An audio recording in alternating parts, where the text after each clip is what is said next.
Recipe. In this segment, we are learning how to make French toast bites in advance. Here's Taryn and Carol with more.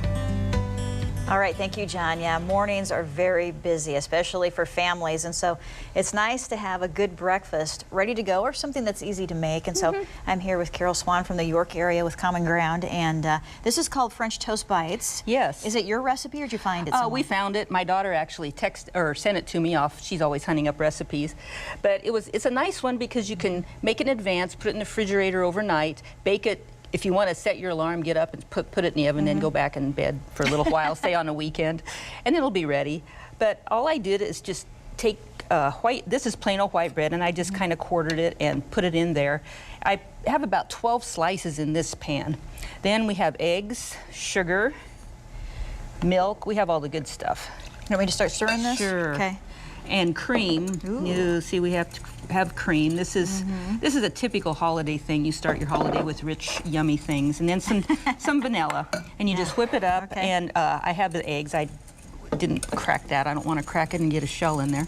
And you just mix it up and pour it over. Cream smells really good in this. Yeah, it's and we'll pour it over. Okay. And carefully, so I don't get it all over. But you just pour it over, and then it soaks up. If you make it new, you kind of want to let it set maybe a little hour or so and get it all soaked up. Because you want the soggy bread, right? Yep, you want soggy bread. Then you can put it in the refrigerator overnight, or, you know, like I said, let it set for an hour or so. Then you cover it with foil. Okay. Then, before you bake it, you bake it at 300 degrees. Being as your pan's cold, you might have to go an hour and a half. For about an hour and a half at 300. But okay. if you just have it set out for a little while, probably an hour. And then you put a crumble topping, and we have butter, flour, salt,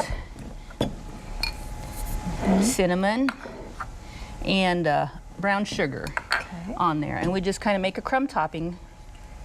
Come on, brown sugar, there we go. Kind of make a crumb topping to put on, and it's really, really good. It's like I said, it's starting your holiday with kind of rich food, but it's fun. And they can slice it and eat it afterwards with syrup or Cool Whip, or if you just want to pour some of your cream over it. Then you'll put that on top. And sprinkle that on top. Probably could be better. You can get your hands in there too, right? Oh, yeah, yeah, and you can just sprinkle it on top and put it in the oven. And then what you want to do is bake it open for maybe a half hour, and then maybe put foil on it. Or like I said, if you want to start it in the oven and go back in bed, just lay your foil loosely over it. All right, so this is our finished one right here. It's still nice and hot. So thank you to Karen here for, making this for us. Okay, so I'm going to give it a try. Cut some out of here. This looks really good. And the bite part, you can see on the top of this one, that's what my daughter's favorite thing is. I make like a half a batch for us, and then she'll come through and some syrup, put it away, and she'll take another bite, and then Mom put it away, then she'll take another bite. And we even have whipped topping here. Yeah. Ooh, wow. Look at that. This is great, guys.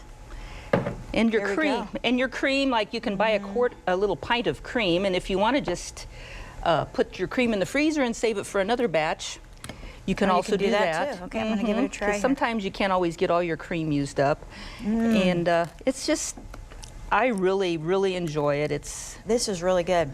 It's healthy on the verge of not being healthy, but it sure is yummy. It's a good holiday. It's a good way to start the holiday. Got to have a little bit of that. Maybe next Friday before the Husker game. Yeah. Do this. Yeah. This is great. Yeah. All right, we'll send it back to you, John. We'll have this recipe on Pure Nebraska Facebook page. All right.